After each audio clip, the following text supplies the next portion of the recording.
Her daughter-in-law shoved her into the garage with a pie for Christmas dinner. Eleanor, once the matriarch, didn't raise her voice. Carrie smiled, carefully, like it was all part of the plan. By morning, the house would be Eleanor's again. The legacy she built, the space they tried to erase gone. And when Carrie came for what she thought was hers, the deed would speak louder than any apology. Before we begin, may I ask, where in this big beautiful world are you listening from? It's always a quiet honor to know who's sharing this space. Drop it in the comments, and don't forget to subscribe. The tinsel didn't cover the insult. It shimmered under the porch light like cheap armor, draped across the railings, looped around the columns, and woven into the fake wreath that hung slightly crooked on Carrie's navy blue door. But no amount of sparkle could soften the sharp edge. Eleanor felt as she stepped onto the stoop, pie in hand, coat buttoned to her chin, and heart steeled in that quiet, steady way only age can teach. She rang the doorbell once. The chime inside played a too cheerful version of Deck the Halls, clashing with the muffled chaos of voices and clinking glass.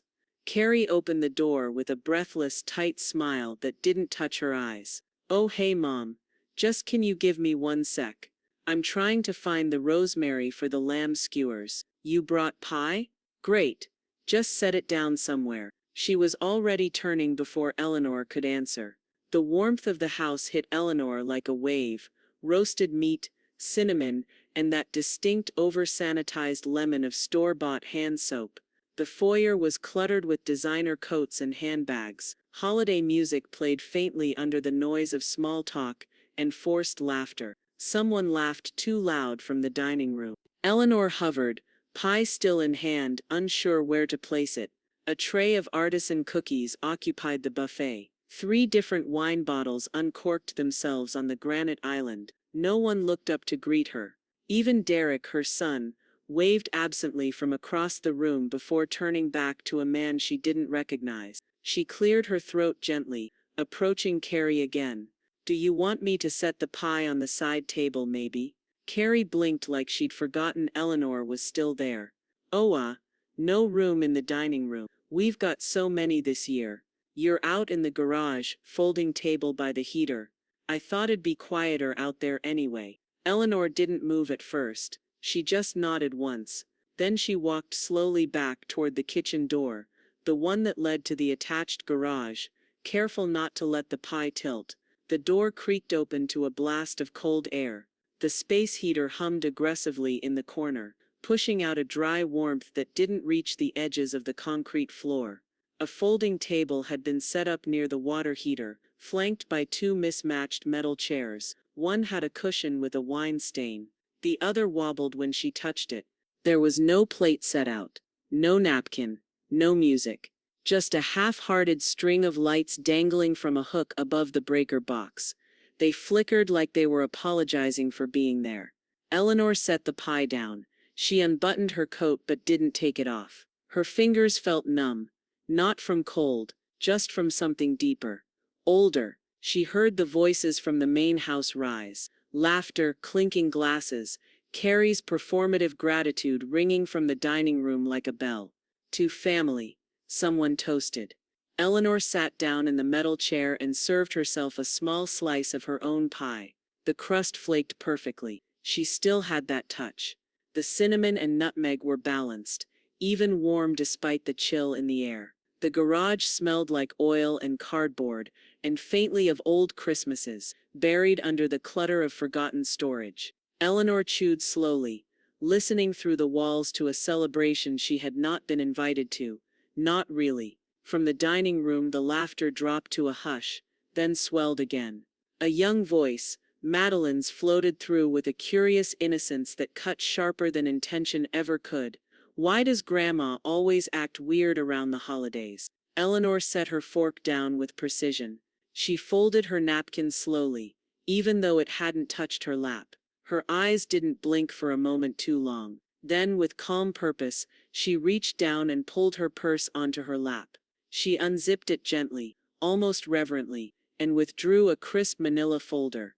Inside was a single sheet of thick yellowed paper, handled carefully, preserved through time and disregard, the original house deed. She placed it on the table beside the pie, smoothing its corners with the same hands that had once decorated that dining room for Christmases long past. And for the first time that night, she smiled. The deed lay flat on Eleanor's kitchen table, under the soft hum of the overhead light, a light she hadn't changed since George died. She stared at the document, not reading it, just remembering. 35 years ago, she and George had stood outside that very house in Maplewood, him with his arm slung around her shoulder, her holding a Polaroid of the sold sign in front of the red shutters. Back then it had felt like more than just square footage and shingles. It had been a stake in the ground, a promise. She'd been 24 when they bought it. George taught high school science, Eleanor elementary reading. They ate tuna casseroles on folding chairs for the first 6 months because the furniture budget had been spent on insulation and plumbing.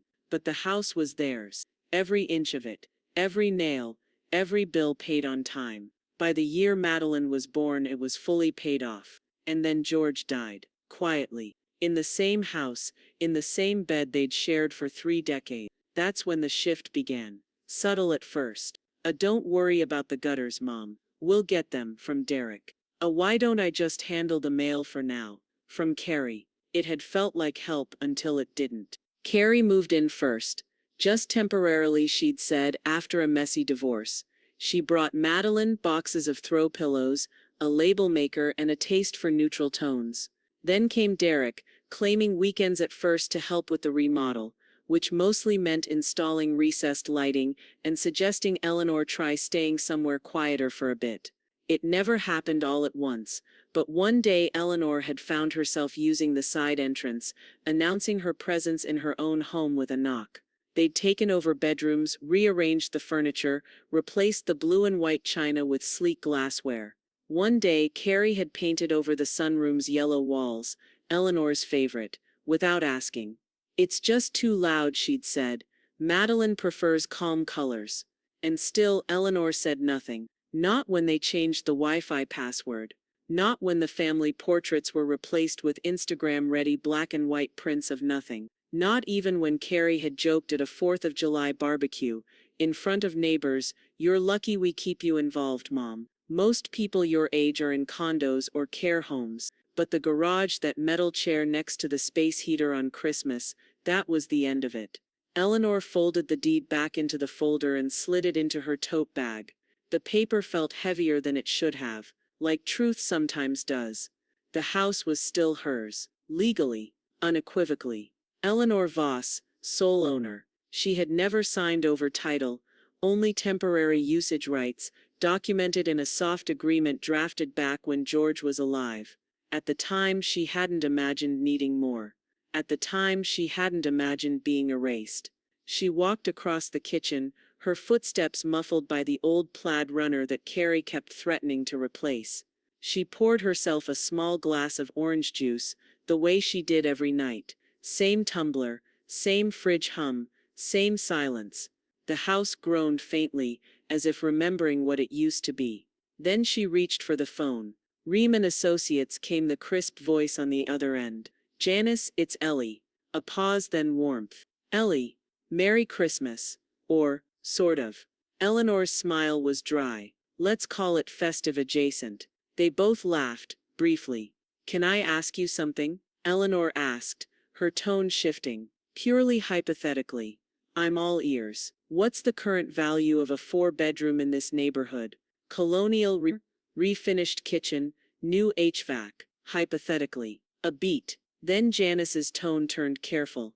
"Hypothetically. You asking for a friend or for Carrie?" Eleanor didn't answer. She didn't need to. "Well," Janice continued, "I'll run the comps, but off the top of my head, I'd say $970,000. Maybe more, hypothetically." Eleanor exhaled softly, not with surprise, with confirmation. She glanced at the deed again, the line with her name clear as ever. Then she whispered to the empty kitchen, "Good." The photo came in just after noon on New Year's Day. No greeting, no message, just an image. Eleanor tapped it with a finger that didn't tremble, but something in her chest did. It was the dining room. Her dining room. The table was set like a magazine cover. Layered linens, floating candles in mason jars, champagne flutes already half drunk. Carrie's signature place cards were lined in gold ink, each name a declaration of inclusion. Derek was smiling. Madeline held up a mimosa flute filled with orange juice. Carrie was caught mid-laugh, one arm flung around a man Eleanor didn't recognize. There was no card labeled Mom, no extra seat in the corner, not even a folding chair by the wall. She hadn't been invited, not even out of obligation. The phone buzzed again. Derek's name flashing above a half-hearted text.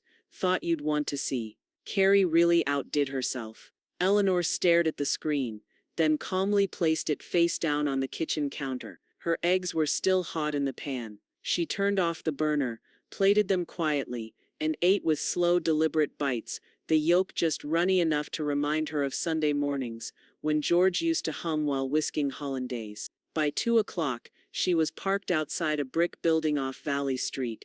The snow turned gray along the curb. The sign above the door still read Baird and Warren, PLLC, even though Warren had retired years ago. She hadn't been here since the week after George's funeral. Inside, the office still smelled like leather and old carpet. The walls hadn't changed. Framed maritime painting, a shelf lined with legal encyclopedias no one read anymore. The receptionist recognized her and waved her in. Eleanor didn't need an appointment. Not for Rob. He stood when she entered, tall as ever but slower, with a new streak of white above his right ear. Eleanor Voss. Jesus, you haven't aged a day. She gave him a dry smile.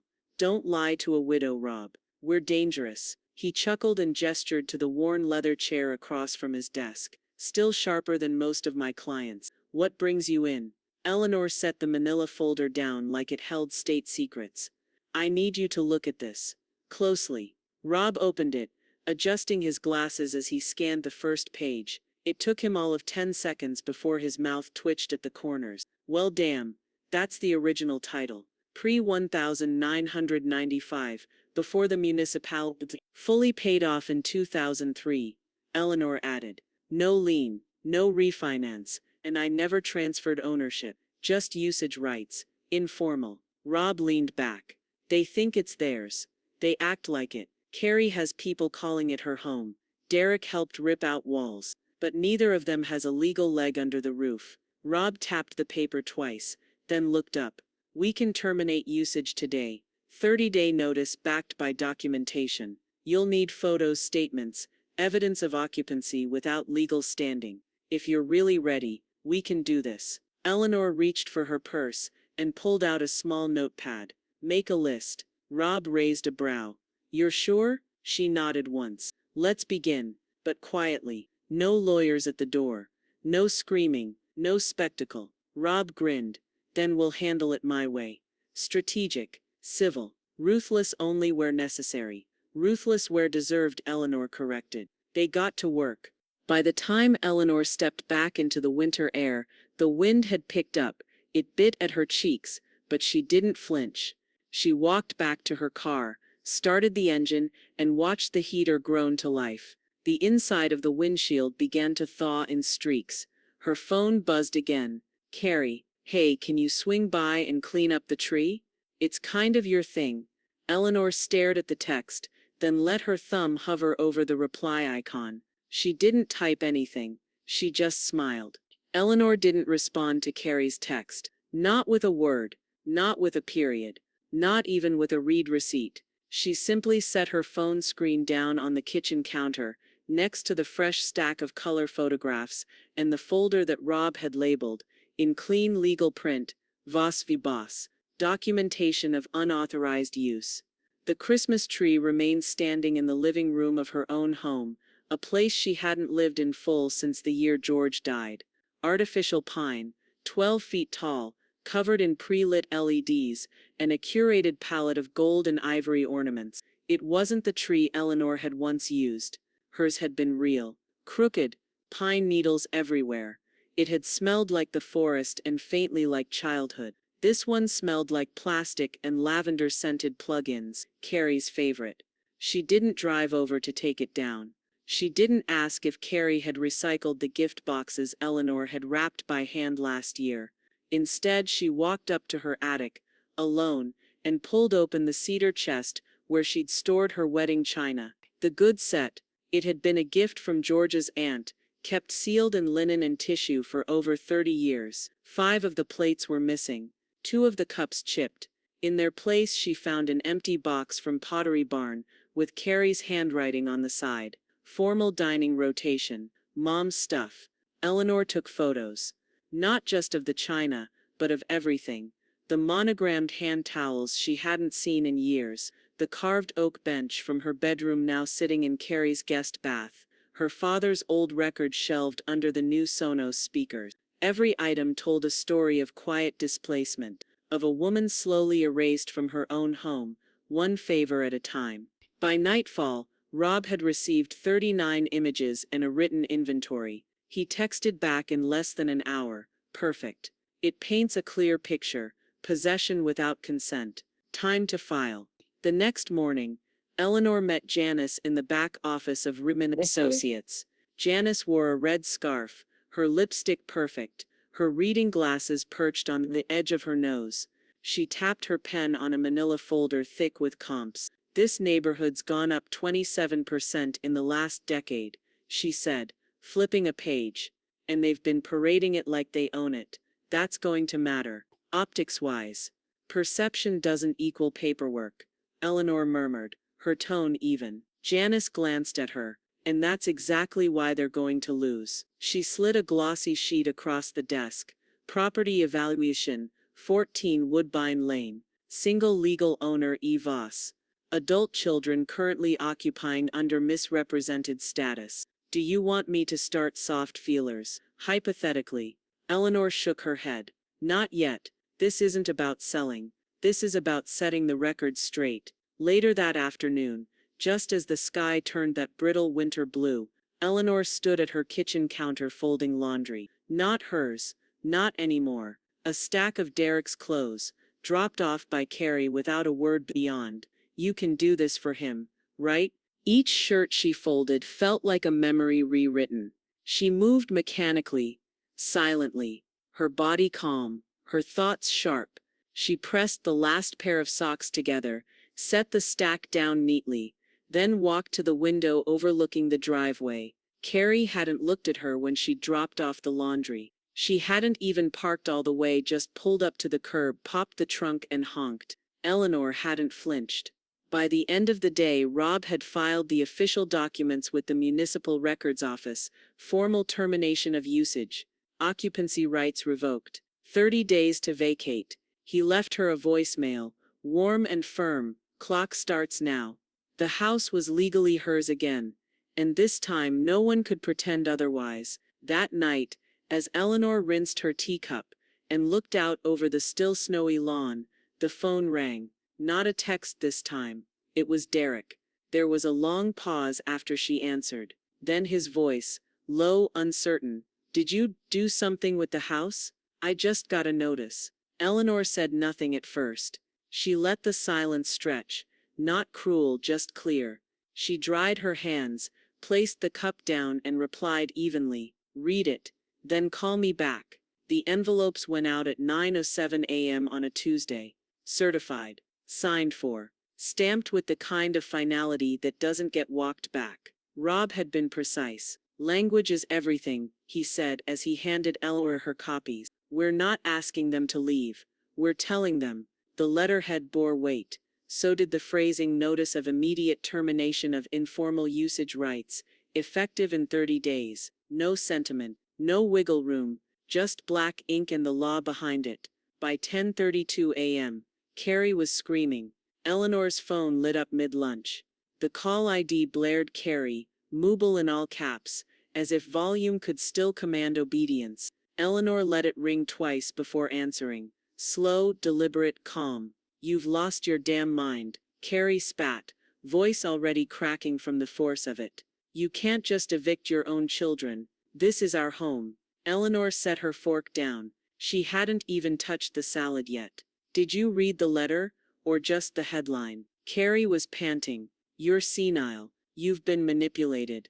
Rob always hated us. I knew it. It's all there, Eleanor interrupted quietly. Paragraph 4. Page 2. You're not on the deed. You never were. There was a stunned silence, not long, but jagged. Then came the hang-up. No goodbye. 2 hours later, Derek texted, "Is this really happening?" He didn't call. That at least, Eleanor respected. Silence can be a kind of surrender. By the following morning, Maplewood had taken notice. The moving van pulled up before sunrise, an old white Freightliner, with peeling blue stripes, and a diesel groan that shook the whole block awake. The driver didn't knock. He just opened the hatch and waited. Eleanor stood on the porch in a navy coat, coffee in one hand, clipboard in the other. She checked off each item as it was loaded. The dining chairs Carrie had reupholstered without asking. Eleanor's books, the ones that had been boxed and pushed into the basement. George's desk, his initials still carved into the drawer, all marked with neon orange labels that read, "Owner property, return to possession." Carrie refused to come outside. Derek watched from the upstairs window like a kid grounded on his birthday. Neighbors peeked from behind curtains. Mr. Halpern paused mid-jog, earbuds dangling. Mrs. Nguyen stood on her stoop holding a watering can, unmoving, the water spilling into her azaleas. Judgment hung in the air like fog, thick, silent, inescapable. Janice arrived by noon with a fresh folder. "Listings updated," she said as she handed it over. "I didn't put it on the market, but I've already had 2 inquiries from folks on Sycamore Street." "I'm not selling," Eleanor said without looking up. "I know," Janice replied, smiling. "But it's nice to have options again, isn't it?" At 3:45 p.m., a patrol car slowed down in front of the house. Officer DeLuca stepped out, his boots crunching over salt-streaked pavement. He walked up the path with the wary posture of a man who'd been warned there'd be yelling. "Afternoon, Mrs. Voss," he said, glancing toward the house. "We got a noise complaint. Someone said there was a dispute in progress." Eleanor nodded once. Carrie played the piano, loud, after I asked her to stop. DeLuca raised an eyebrow. "Did she?" "She was playing Let It Go from Frozen." "Ironic, isn't it?" He smirked. "You okay?" Eleanor sipped her coffee. "Better than I've been in years." He tipped his cap, no further questions. By evening the front lawn looked different. There was no snow left to hide behind, just patches of salt-scorched grass and mud. And in the middle of it, planted like a flag, a new sign, white, bold font, metal stakes driven deep into the thawed ground. "No trespassing. Owner enforced." Below it her name, in full. Eleanor stood back and looked at it, her breath visible in the cold air. For the first time in a long time, the house looked like hers. Not just legally, visibly. Across the street, Mrs. Nguyen snapped a photo on her phone. Inside, Carrie slammed a door. Upstairs, Madeline closed her blinds. But the lawn was loud now. The truth was out there. Unavoidable. Public. Eleanor walked back inside, locked the door and turned off the porch lights one by one. The title of the group chat said everything. "Mom's losing it, urgent." No subtlety.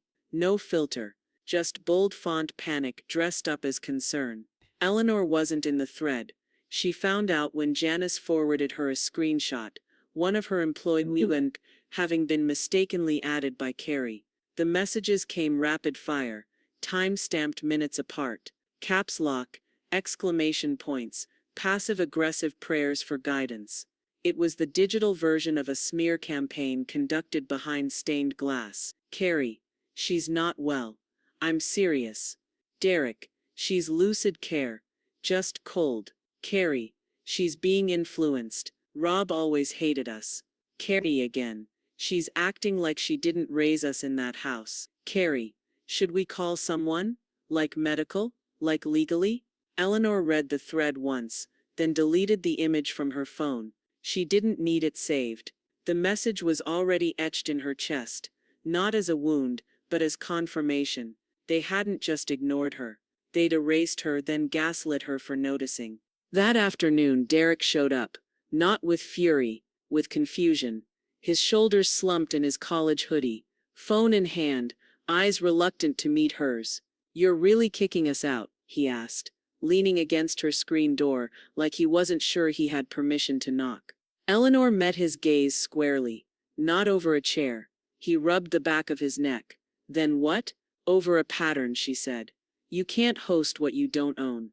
Derek looked at the ground, the way he had when he was 10 and knocked over George's chess set. "I thought it was just understood that we were all part of it, that it was still a family house." Eleanor stepped out onto the porch, closing the door behind her. "It was understood. That's why it hurt." He didn't reply. Not then, just nodded once, slow and small, then walked back toward his car without looking back. That evening, Rob finalized the addendum.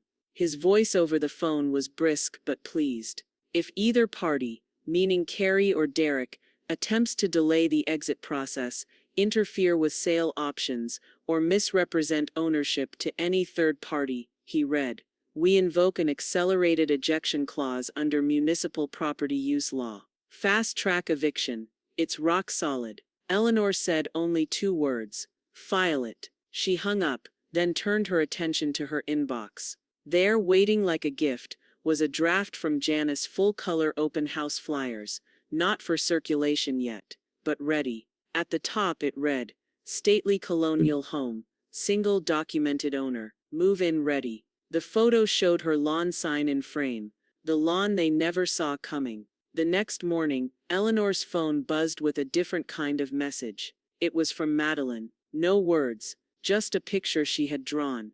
A long wooden dining table, lit by soft yellow bulbs. In the center sat a woman, Eleanor, hair neat, eyes closed, smile serene. Everyone else in the drawing was in shadow or missing. Only the woman at the head of the table was in color. Eleanor's breath caught, not with pain, with something more dangerous. Hope. She typed a reply, paused, then erased it. Instead, she saved the image, printed it out on her home printer, taped it on the refrigerator door. That afternoon, Carrie escalated. A Facebook post. Public. Weaponized. "Please pray for my mother. She's being manipulated. I fear she's no longer mentally stable. We're heartbroken and trying to get her help." A dozen likes, 2 praying hands, 1 sending love. Eleanor read it while steeping a bag of chamomile in a cup she hadn't used since 1997. She didn't respond. She just opened her laptop, clicked into her legal folder, and dragged the new clause, Rob's fast-track eviction trigger, into an email draft. Subject line, contingency, should they get desperate. The knock came just after 9, 3 sharp taps that echoed off the paneled walls of Eleanor's sitting room. She'd just finished vacuuming, not out of nervous energy, but because dust was a silent squatter, and this house had seen enough of those. She opened the door slowly, already knowing who it would be. The cruiser out front was familiar. So was the man who tipped his hat the moment she appeared. "Morning, Mrs. Voss." Officer DeLuca's voice was quiet but uneasy. He glanced past her shoulder like he hated what he was about to say. "Got a call. Your daughter filed for a wellness check." Eleanor raised an eyebrow. "On whom?" "On you," he said. "Claims of erratic behavior. Memory issues, said you might be unsafe alone." She didn't blink. "Would you like to come in?" DeLuca hesitated, then stepped inside. The air smelled faintly lemon polish and old books. The living room was tidy, cleaner than any house on the block, and certainly cleaner than Carrie's Instagram-filtered chaos. Eleanor walked ahead of him, graceful, controlled. "Would you prefer tea while you review my mental deterioration? I have chamomile and something called stress relief, which feels too on the nose." He let out a short breath of amusement, but it didn't last. She gestured to the coffee table where a folder already Rob had suggested she keep one on hand, just in case. Inside the notarized deed, a timeline of filings, copies of property tax receipts, and a printed screenshot of Carrie's Facebook post from 2 days ago. DeLuca sat, flipping through the papers with the slow realization that he hadn't walked into concern. He'd walked into a counterclaim. "This is extensive," he muttered. "All of it recent?" Eleanor nodded. It was either this or a padded room, apparently. He kept reading. These property taxes are all in your name. For over 2 decades. DeLuca set the folder down and rubbed the back of his neck. This looks less like cognitive decline and more like elder abuse. Eleanor tilted her head, voice dry. I won't say it out loud. That would sound petty. He stood now visibly annoyed. I'll file the check as no concern. You're about 10 IQ points above half the precinct. Expect a follow-up from Rob? He's drafting the response now.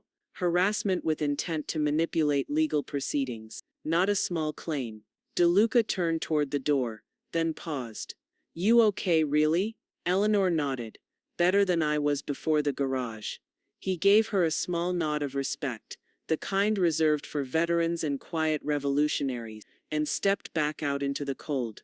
Within hours, Carrie was at it again. This time it was Instagram. A shaky close-up video, tears clinging just too perfectly to her lashes. I don't know what's happening to my mom, she whispered. Someone's gotten in her ear. She's changed. She's cold. She's paranoid. If anyone has advice on elder protection laws, please reach out. We're just trying to help her. Over 100 likes. 2 people commented hearts. Someone suggested adult guardianship. Eleanor didn't respond. She had packing to do. The guest room, once hers, then Carrie's, now somewhere in between, was still full of Carrie's belonging. Holiday throw pillows, oversized Santa mugs, an artificial wreath with spray snow and a crooked gold ribbon, all of it arranged like the space still belonged to her. Like she would be back, whenever she felt like it. Eleanor folded each item carefully into boxes labeled in marker, returned to non-owner. She didn't break anything, not even the glass Believe ornament she'd always hated. As she closed the last box and sealed it with tape, her phone buzzed from the bed. It was from Janice. Janice, you should see the group chat screenshot I was just sent. They're trying to contest your ownership. Eleanor exhaled once, not in fear, in preparation. She picked up her phone and replied with 3 words. Let them try. The printer spat out the last page with a soft mechanical sigh. Eleanor smoothed the paper gently on her desk, pressing it flat like it was linen, not legal. At the top, bolded in black and stamped with Rob's firm's watermark, was the sentence that would close every mouth that had speculated, gossiped, or preyed on her downfall. Cease and desist. Defamatory misrepresentation of property ownership. Every word had weight. Every period. A boundary. Rob had gone through it line by line. Carrie's public Facebook claim. The Instagram video with a trembling voice. Even Derek's text thread with vague suggestions about splitting equity. All addressed. All dismantled. Eleanor signed the bottom of the letter in her even, looping script, then folded 2 copies and placed them in separate manila envelopes. Inside each one, along with the legal notice, she included a certified, notarized copy of the original deed, highlighted, dated, her name, hers alone. The envelopes hit the post office scale with a satisfying thunk. Certified with signature confirmation, she said to the clerk, her voice clear. He glanced up. Heavy stuff in there. Eleanor smiled. You could say that. By the next morning, Derek's voicemail was waiting for her. Can we talk, please? Just you and me. Carrie. But this doesn't have to be World War III. Then a second message, Carrie's voice this time, clipped and acidic. Congrats. You've humiliated your family. Hope it feels good. Eleanor didn't reply. Instead, she took a quiet walk through her garden, or what was left of it. Carrie had let the back hedges overgrow, but the soil was still good. A few green shoots pushed up through the winter frost. Persistence, she thought, often looked like rebellion. Her phone buzzed in her coat pocket. It was Madeline. Grandma? Eleanor stepped back inside and closed the door. Hi, sweetheart. I wasn't supposed to call. The girl's voice was small, careful. Mom said you're being greedy. Eleanor sat at the kitchen table, the line still open. And what do you think? A pause. I think Mom's mad because you said no. And when she says no to me, she says it's good parenting. Eleanor smiled. A soft, breaking smile. You're a smart girl. Are you mad at me too? No, Eleanor said gently. One day you'll understand what not being seen feels like. It changes people. There was silence. Then Madeline whispered, I drew you something again. I'll put it under your doormat. Eleanor's throat tightened. I'll look for it. Later that day, Janice stopped by, cheeks pink from the cold. You've stirred up the neighborhood, she said, pulling off her gloves. 3 separate couples have asked if the house is going on the market. Let them guess, Eleanor replied, pouring 2 mugs of coffee. I find it keeps people polite. Janice grinned. Remind me to never get on your bad side. They remind me every day, Eleanor said flatly. By dusk, Carrie's tantrum had taken a new shape. A parked black SUV idling across the street, windows fogged, headlights off. Janice had spotted her there earlier, sleeping under a throw blanket like a self-imposed exile. She's trying to make a point, Janice said. Let her, Eleanor replied. That car's hers. She can own that space all she wants. Derek, however, showed up in person. He stood on the lawn again, this time alone, coat unzipped, expression half exhausted, half begging. Just talk to her, Mom. Even 5 minutes. This is getting out of hand. Eleanor stood at the door, the threshold between them like a line drawn in ink. Everything you're asking me to give back, I never offered. She took it. She's your daughter. She was my tenant. He didn't argue. He just walked away. Eleanor stepped back into her house, locked the door, and turned toward the living room. The smell of lavender and peppermint, Carrie's diffuser blend, still clung to the air like a ghost.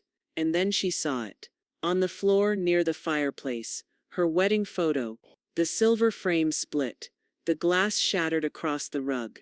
George's face cracked clean through. She knelt down slowly, picking up the broken edge.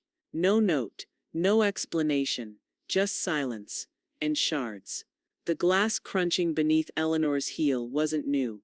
She'd swept the living room twice since finding the wedding photo shattered, but splinters still turned up like reminders. Tiny glinting shards in the rug, under the hearth, along the baseboards. She knelt with a dustpan for the 3rd time that morning, and thought, they didn't even have the decency to clean up what they broke. And it wasn't just the photo. In the garage, tucked behind the stacked bins of seasonal decor, Carrie insisted she had organized. Eleanor found the lamp her mother had gifted her on her first wedding anniversary. Porcelain floral trim, one of a kind. The shade was bent, the base cracked, the wiring exposed. Next to it, in a box labeled Holiday, Misk, were 5 of the antique dessert plates George had inherited from his grandmother, chipped, 1 in pieces. Not from time or use, but from carelessness, from assuming it wasn't valuable. She stood there for a long moment, eyes sweeping across the boxes. Every label was Carrie's handwriting. Every bin was full of things Carrie had claimed, and then discarded. The garage didn't just smell like cardboard and dust now. It smelled like violation, like someone had walked through her memory with muddy boots. By midday, Rob had the photos. Every broken item, every misplaced heirloom. Let's add property damage to the list, he said over the phone. Unauthorized use, negligence and destruction. Not massive payouts, but legally devastating. File it, Eleanor said, her voice calm but without mercy, and mark the replacements as irreplaceable. She hung up, then walked down the hall toward the room she hadn't entered since the year Carrie moved in, the master bedroom. The door creaked. The scent of Carrie's perfume still clung to the curtains, a vanilla rose blend Eleanor had never liked. She opened the windows wide. The bed was made, tight hospital corners and overly fluffed pillows. Everything beige. Soulless. Eleanor stripped the comforter off in one motion. The sheets followed. She moved slowly but steadily, folding nothing. By the time the sun began to dip, she had remade the bed with her own linens, the pale blue ones George used to call summer sky. She hung her cardigan over the chair in the corner. A single framed photo of George, unbroken, now sat on the dresser. The house had started to look like hers again. That evening, Janice pulled into the driveway holding a small brown paper bag. Found these in my office, she said, handing Eleanor a set of brushed brass address numbers. Thought you might want to put your name on things again. Eleanor turned the numbers over in her palm. I didn't realize how much I'd given up until I saw how quickly they claimed it. Janice nodded. They didn't inherit it, they invaded it. Eleanor installed the new numbers herself that night. 14. Clean, firm, gleaming in the porch light. A restaking of territory. It didn't take long for the backlash. Carrie called after midnight. Eleanor answered only to keep the peace. You're throwing away your family, Carrie said, voice hoarse with rage. Eleanor didn't hesitate. No, I'm taking my home back from them. Click. The next morning Rob sent confirmation. The pre-eviction lien had been filed. Carrie and Derek were now officially labeled unauthorized occupants. No more blurred lines. No more soft arrangements. 30 days. No exceptions. Eleanor updated the kitchen calendar. Not in red ink, not with vindication. Just quiet certainty. The way you'd mark a surgery or the first day of spring. That afternoon, as she watered the philodendron that had somehow survived Carrie's years of scented candles and overwatering, the mail came. A thick, cream-colored envelope. Her name handwritten in blue ink. No return address. Inside, Superior Court of Essex County. Notice of civil complaint filed by Carrie Voss, cause constructive eviction, emotional distress and mental trauma defendant. Eleanor Voss. Eleanor sat down at the kitchen table. It was bold. It was desperate. It was Carrie, cornered. But it was also too late. Every filing, every photo, every date-stamped email. Her paper trail was clean, airtight, and silent. Still, she picked up the phone and dialed Rob. She's suing me now, she said plainly. There was a pause. Then Rob's voice came clear. Good. Let her put it on record. Eleanor stood at the threshold of the dining room and stared into silence. No chatter, no wine-sloshed laughter, no Carrie clinking glasses for the perfect social media shot. Just the faint creak of the old floorboard near the window and the smell of lemon oil rising from the table she had polished herself the night before. For decades, this room had been the center of everything. Birthdays, anniversaries, snowstorms, heartbreaks, even George's retirement toast. She had roasted, basted, baked, and served here, sometimes for 20. But she'd never eaten a holiday meal at the head of the table. That seat had always belonged to someone else. First George, then Carrie. Then no one reserved one for her at all. Until now. Eleanor walked to the center of the room. Her footsteps echoed softly across the hardwood. She unfolded a linen napkin, one from her wedding registry, and laid it at the center. A single white plate, silver flatware, water glass with a fresh lemon wedge, and in front of it all, her name handwritten in looping script, Eleanor. No centerpiece, no Instagram styling, just space. She sat down, not to eat, just to sit, to be seen by the walls that once watched her serve in silence. It wasn't vengeance. It was restoration. The doorbell rang 15 minutes later, soft, 2 short chimes. Eleanor opened the door and found Madeline standing on the stoop, hood up, sketchbook clutched to her chest. Mom thinks I'm at Lily's, she said in a whisper. I only have 10 minutes. Eleanor pulled her into the hallway and wrapped her in the softest hug she had given in years. I'm sorry about the garage, Madeline said into her sweater. It was cold. It looked lonely. It was both, Eleanor replied. But not anymore. Madeline opened her sketchbook and flipped to a fresh page. She'd drawn the table, Eleanor's table, exactly as it was now. Just one seat. Just one name. You'll save me a seat next year? She asked. Eleanor nodded, her voice gentle but firm. Always. After Madeline left through the back gate, quiet, careful, like a resistance courier, Eleanor sat down to review the latest filing from Rob. The affidavit was thick, surgical. Years of emails, voicemails, credit card statements, and casual text messages compiled into one airtight narrative. A decade of slow erasure, financial manipulation, and emotional trespass. Rob had delivered it to the court that morning. Eleanor stared at the last page, A footnote referencing the year Carrie changed the account passwords for Mom's own good. Outside, a car drove past slowly, then reversed. They were watching. All of them. Maplewood was small and polite and obsessed, and Carrie's carefully curated story, of a selfish, confused matriarch losing her grip, had begun to crack. Even online, the tides were turning. Eleanor had heard from Janice that someone had commented under Carrie's latest video, "If she was your mom, why didn't she get a seat at the table?" It had over 50 likes in an hour. Derek, for his part, had stopped texting entirely. He no longer lingered in the driveway, no more half-hearted pleas. He had begun quietly packing boxes from the guest room. Eleanor had watched from the window, no bitterness, just curiosity. He took down a poster from Madeline's wall, paused, and stared at it for a long time before putting it in a bin labeled DADs. She left him alone. For now, that evening, Eleanor lit a fire in the fireplace. Real wood, not those waxy logs Carrie preferred.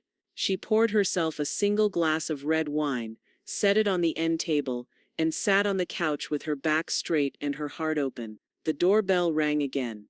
A courier this time, black coat, manila envelope. "Eleanor Voss?" he asked. She nodded. "From McCrae and Shepherd. You've been served." She took the envelope and closed the door without a word. Inside, a subpoena. Request for full access to all financial records for the past 10 years. Carrie wasn't backing down.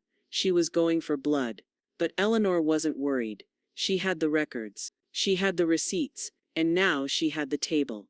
The dining room table, her table, was no longer set for symbolism. Today it held manila folders, highlighters, and a calculator that beeped with every entry Eleanor punched in. Not out of uncertainty. Out of precision. Out of proof. Outside, wind rattled the shutters. January in Maplewood always brought with it a sharp, needling cold, the kind that reminded her of early mornings waiting for George to shovel the driveway. She'd brew coffee and watch from the kitchen window.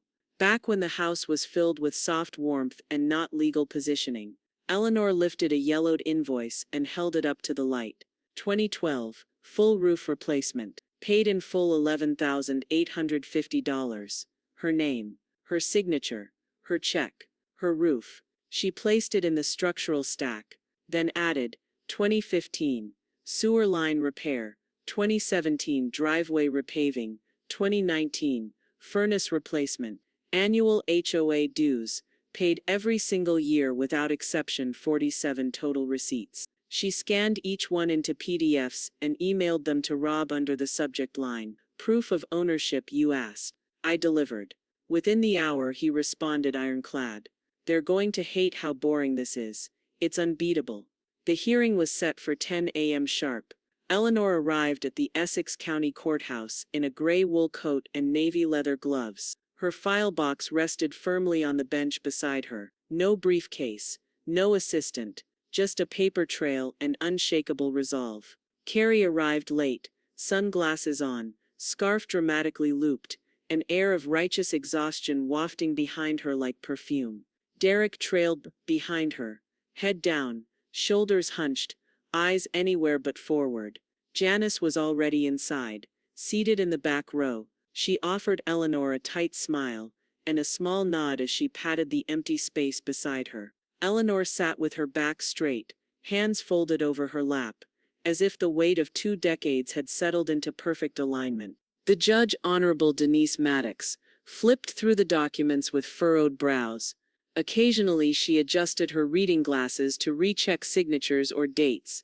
Carrie's attorney, a man whose confidence was clearly built on performance rather than substance, opened with the claim that Eleanor had abandoned the home in spirit if not in law. She ceased active engagement, he declared. The home's functions were maintained by her adult children for the past several years, suggesting tacit relinquishment of control. The judge didn't even look up. And yet she paid for the roof, the plumbing, the furnace, and every HOA due in her own name. He cleared his throat. Well, yes, but she cut him off. That's not absence. That's ownership. Carrie visibly flinched. Rob rose next, brief and brutal. This isn't about spirit, It's about paper, payments, and property law.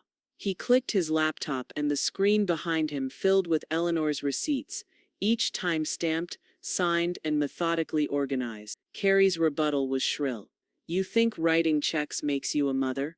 You gave us that house. I lent it, Eleanor said, her voice steady and cutting. You took it. The judge banged the gavel once. Enough. The ruling came before noon. This court recognizes Eleanor Voss as the sole legal owner of the property located at 14 Woodbine Lane. Current occupants, Carrie and Derek Voss, have no documented tenancy and are required to vacate the premises within 15 calendar days. No further delay will be entertained. Eleanor didn't smile. She didn't flinch. She simply stood and nodded. Outside the courtroom, Derek followed her quietly. The hallway smelled like industrial soap and echoing footsteps. Mom, he said. She stopped. If I move out now, will you still talk to me? She turned to face him. Her eyes didn't soften, but they weren't hard either. That depends, she said, on whether you start calling it my house. He nodded. A slow, broken thing. I'm sorry. Then start there. Behind her, Janice pushed open the courthouse doors. Cold wind swept through, but Eleanor didn't feel it. Not anymore. The locksmith arrived at 8:02 a.m. sharp, toolbox in one hand, coffee in the other, a badge-shaped logo stitched into his work jacket. He didn't ask questions. He didn't need to. Officer DeLuca stood by the porch, arms crossed, his cruiser idling a few feet away. His breath fogged in the morning cold, as he gave Eleanor a quiet nod. You sure you want to be here for this? He asked. I've been here, Eleanor said, her voice steady. They just stopped noticing. The locksmith got to work. Metal clinked against metal. The old front door lock, brassy, weathered, scarred from decades of use, came loose with a final turn. A new cylinder slid into place, smoother, quieter hers. As the locks changed, so did everything. Carrie's SUV was already half-packed. The movers had arrived 30 minutes earlier, hired not by her but by Derek, who had finally accepted the loss and tried, in his own stumbling way, to limit the damage. Eleanor watched from the edge of the driveway as box after box was loaded into the rental van. Labeled kitchen bedroom, Carrie office files, DV. There were no family heirlooms, no shared memories, just things, just cargo. Carrie didn't speak to her. Not once. She paced back and forth on the lawn, phone pressed to her ear, whispering furiously to someone Eleanor couldn't hear. Maybe her lawyer? Maybe a friend who hadn't yet unfollowed her. At one point Carrie turned, locked eyes with her mother, and said nothing. No apology, no goodbye, just a glare too brittle to land. Eleanor didn't look away. She didn't blink. She didn't wave. Derek came out next, carrying a plastic tub filled with Madeline's books. His face was pale, sunken from weeks of stress. He paused near the moving van and turned as if he might say something. But then Carrie barked something over her shoulder, and he kept walking. By noon, the last box was gone. The movers closed the back of the van with a dull metal slam. Carrie got into the driver's seat of her SUV without a word. Derek followed in his own car. Neither of them looked back as they pulled away from the curb, engines low and tired. Eleanor didn't move until the vans were gone. Inside, the air was quiet, unnaturally so. The rooms no longer smelled like Carrie's lavender diffusers or Derek's cologne. Just clean, cold space. Like the house had exhaled. On the dining room table, Eleanor spotted a small white envelope. It wasn't sealed. It wasn't addressed. Inside, folded neatly, was a card with a child's drawing. Crayon strokes, green tree, yellow lights, blue snowflakes. At the bottom in pink marker, block letters spelled, I hope you get a better Christmas next year. Love, Madeline. Eleanor sat down slowly, holding the card like something fragile. Her eyes didn't tear up, but her breath caught. Just once. She placed the card on the mantel. It belonged there more than any wreath or ceramic reindeer. That evening the doorbell rang again. Only once. Janice stood on the porch, cheeks red from the wind, a bottle of Cabernet in hand. To rightful ownership, she said, lifting it like a trophy. Eleanor let out a breath that turned into a laugh. To the locks they never thought I'd change. They drank in the sitting room. No music, just the sound of a house settling into itself again. Janice poured a second glass and surveyed the room. You know what this house finally feels like? What? Balanced, Janice said. Like it's standing on its own feet again. They clinked glasses. At 9:41 p.m., Anas Mowatiner, Eleanor opened her laptop to check her emails, mostly spam, 2 real estate flyers, and one from Rob confirming the court order had been finalized. But at the top was a subject line that made her pause. Re Voss Voss. Appeal notice. She clicked. Dear Mrs. Voss, please be advised that our client Carrie Voss is formally submitting a motion to appeal the recent judgment regarding occupancy and ownership. Details to follow. Eleanor stared at the screen, her wine untouched beside her. Carrie wasn't finished. She was coming back, if not through the front door, then through the courts. But this time Eleanor had the keys. Eleanor read the appeal twice before closing her laptop. Her fingers didn't twitch. Her breath didn't stutter. It wasn't rage that filled her. It was a deeper, colder resolve, the kind that settles in after a long winter and tells you to salt the earth. Carrie wasn't trying to win. She was trying to wear her down. But Eleanor wasn't the same woman who'd sat by the space heater in the garage, picking at a slice of pie while her family toasted each other behind closed doors. That woman had been too polite, too quiet, too unwilling to name what had been taken. Not anymore. By noon, Rob had the paperwork in motion. Permanent no-contact clause. Occupancy restrictions. Irrevocable denial of future transfer rights. He called to confirm. Once this is filed, they'll never be able to inherit or claim any interest in the property, even through legal loopholes or after you pass. Good, Eleanor said. It's not just about the house anymore. It's about the story they keep trying to rewrite. Rob was silent for a beat. Then, so who does get it? Eleanor didn't hesitate. Madeline, held in trust until she's 25. That'll hold, with you managing the trust? Yes. The documents were signed by the end of the day. Eleanor pressed her name onto the final line with a steady hand, sealing not just her legal victory, but her legacy. That evening, she carried 3 large boxes out to her car, decorations, tableware, linens folded with bittersweet care. They weren't trash. They just didn't belong in her house anymore. They'd served a chapter that no longer defined her. The women's shelter on Park Avenue took them with quiet gratitude. Eleanor stayed only a few minutes, long enough to hand the volunteer director the receipt, and to watch a toddler in a puffy red coat choose one of her glass ornaments from the box. That was enough. Back at home, the house felt warmer, less crowded by ghosts. She lit a fire, turned on the front porch lights, and sat by the window with a book she hadn't had time to finish in years. The court hearing on Carrie's appeal came 2 days later. Eleanor didn't attend in person. Rob did. 10 minutes. That's how long it lasted before the judge threw it out. No new evidence. No merit. No standing. Rob texted her one word from the hallway outside the courtroom. Closed. And just like that, the noise ended. For the first time in months, Eleanor felt the house exhale with her. It wasn't just quiet, it was peaceful. She walked through every room that night, like a returning monarch. The living room smelled like cedar and candle wax. The kitchen was clean, her mugs back in the cabinet where she liked them, right above the tea tins. She opened the bedroom windows for fresh air, then shut them tight against the January wind. It was hers again, in every way that mattered. At the end of the night, she sat down at her dining table, just one place setting, just one candle, and toasted nothing and no one. Just herself. She had been the one to stay, to hold the line, to reclaim. As she rinsed her wine glass, the mail she'd brought in earlier caught her eye. Just bills, mostly. A flyer for carpet cleaning. And then, one envelope, no return address. Handwritten.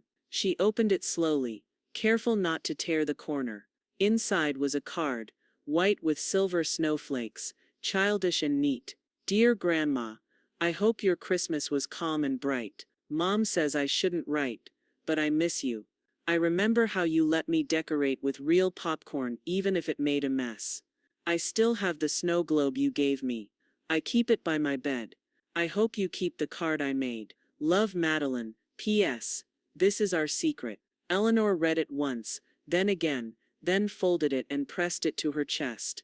Outside, the wind howled against the house, but inside was still, and now the house was more than hers. It was her legacy, one she had taken back and rewritten, without mercy. The turkey was smaller this year. No grand carving platter. No centerpiece you couldn't see around. Just roasted rosemary and lemon, mashed potatoes with extra butter, and a store-bought pumpkin pie that Eleanor had already cut into for quality control. There were only 4 chairs at the table, not out of sadness, out of intention. Eleanor lit the candles slowly, tapered, unscented, set in brass holders George had once bought at a yard sale and polished like they were heirlooms. The room glowed with warmth, not spectacle. At 6:03 p.m., the doorbell rang. She opened it to find Janice in a cranberry-colored sweater and a bottle of cider in hand. Behind her, the Reynolds from next door held a pecan pie and wore matching green scarves. And last, slightly awkward in his uniform, Officer DeLuca stood holding a bouquet of grocery store flowers. I wasn't sure what to bring, he said sheepishly. Flowers seemed safe. They're perfect, Eleanor replied, stepping aside. So are you. They gathered around the table as snow began to drift outside the window in slow, lazy flakes. No one made to check their phone. No one raised their voice to dominate. It was a soft sort of celebration, a healing kind. They laughed over Janice's story about the time she'd accidentally listed her own childhood home as a short sale. DeLuca confessed he'd never had real stuffing that wasn't boxed. The Reynolds debated what qualified as a real pie crust. Eleanor listened. She laughed. And when the moment came, she stood and lifted her glass. I used to think holidays were about tradition, she said. Turns out they're about who you let in, and who you finally let out. The toast was met with raised glasses and a round of gentle clinks. After dinner, as Eleanor cleared plates, she saw it again. The card from Madeline, still taped to the refrigerator. The postmark now faint from handling. I remember how the garage smelled. I remember who you are. The line sat in her chest like an ember. Small, fierce. Later that night, after everyone had gone and the house was quiet again, Eleanor sat down at her writing desk. She pulled out a fresh card, no glitter, no branding, and addressed it carefully. Dear Madeline, I remember you too. I remember the way you looked up at me when I gave you your first ornament to hang. I remember how you drew stars instead of snowflakes, even when it didn't make sense. I remember how brave you were when no one was watching. This house will always remember you, just like I do. Love, Grandma. She tucked it into an envelope, sealed it and placed it in her coat pocket. Tomorrow she'd drive it across town and slip it in the mail slot of Carrie's new apartment. Carefully, quietly, back in the dining room, she stood for a moment surveying the table. It was still modest, still hers, but this time she sat at the head. Not because someone moved aside, but because no one had the right to block her path. She leaned back in the chair, wine glass in hand, and allowed the fire to crackle. There were no shadows on the walls, only light. She didn't notice the knock at first. It was soft, tentative, like someone unsure of their welcome. Eleanor rose, set the glass down, and moved to the door. When she opened it, the porch light spilled out across the brick steps and lit up the face she hadn't seen in days. Derek, alone. His eyes looked heavier. His hands were empty. Hey, he said, his voice low. I wasn't sure if you'd answer. Eleanor studied him for a long moment, unreadable. Then you left your name behind when you left this house, Derek. What are you here looking for? I'm not sure yet, he said honestly. But maybe just a place to start. The cold hung between them. She didn't invite him in. Not yet. But she didn't close the door either. Derek's hands were bare. his breath forming clouds in the porch light. No suitcase, no flowers, no defense. Eleanor didn't step aside. Not yet. I'm not here to fix anything, he said. I just wanted to say it, out loud. She waited. Let the silence press against him. Let it make him work for what came next. I'm sorry, Mom. Just that. No qualifiers. No wounded pride. No, but you could have told me differently. Or Carrie was the one who, only that. Eleanor looked at him closely, as if seeing a blueprint for the first time, the lines in his face, a tiredness in his shoulders, the small ways adulthood had made him quieter than the boy she'd once raised.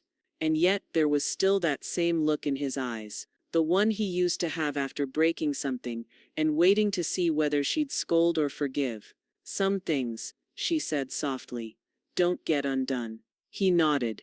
No argument. He understood. But she added, unlocking the screen door, some doors do open again. She didn't invite him inside. Instead, she grabbed 2 mugs from the kitchen and poured warm cider from the pot still sitting on the stove.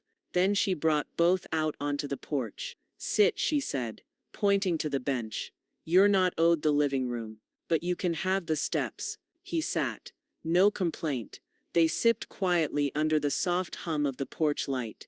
The night smelled of smoke from distant fireplaces and dry winter leaves. In the stillness, the wind tugged gently at the corners of the doormat, the one Eleanor had replaced weeks ago. It read, "Welcome.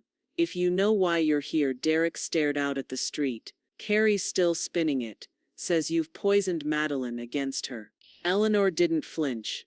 "I didn't have to." He gave a hollow laugh. "She asked me last week why her mom hates Christmas now. I didn't have an answer." "You do," Eleanor replied. "You're just afraid of what it says about you." Derek looked down into his mug. "You're not wrong." Eleanor didn't say more. She didn't need to. From inside, the warm glow of the house stretched toward them. Golden light from the dining room. The faint flicker of the fireplace in the sitting room. Soft music humming from an old record player she'd dusted off just that morning. There was no clutter. No performative decor. Just a lived-in, honest calm. A house reclaimed. "I thought I'd be angrier," Derek said after a while. "Sitting out here like this." Eleanor smiled faintly. "I thought I'd be lonelier." He sipped again. "And are you?" She looked out at the street, then back at her house. "No. I just finally made space for people who see me." He glanced at her, his eyes shadowed but searching. "Will you ever let us back in?" She didn't answer right away. Instead, she stood and walked inside, leaving the door open behind her. She moved slowly through the quiet, pausing to dim the dining room light, adjust the thermostat by a degree, and straighten the hand-drawn card on the mantel, the one from Madeline. "I remember how the garage smelled. I remember who you are." She touched it once with her fingertips, as if to ground herself in the truth of it. Then she turned off the last lamp and walked toward the stairs. Outside, Derek remained seated, the porch creaking beneath him, the cider cooling in his hands. The wind picked up slightly, rustling the bushes along the walk. Across the street, someone's holiday lights blinked lazily. Red, green, red, green. Manufactured cheer, flickering and unsure. But inside Eleanor's house, the lights were still, not dimmed by shame or silence, not sacrificed to someone else's comfort. Just steady, just hers.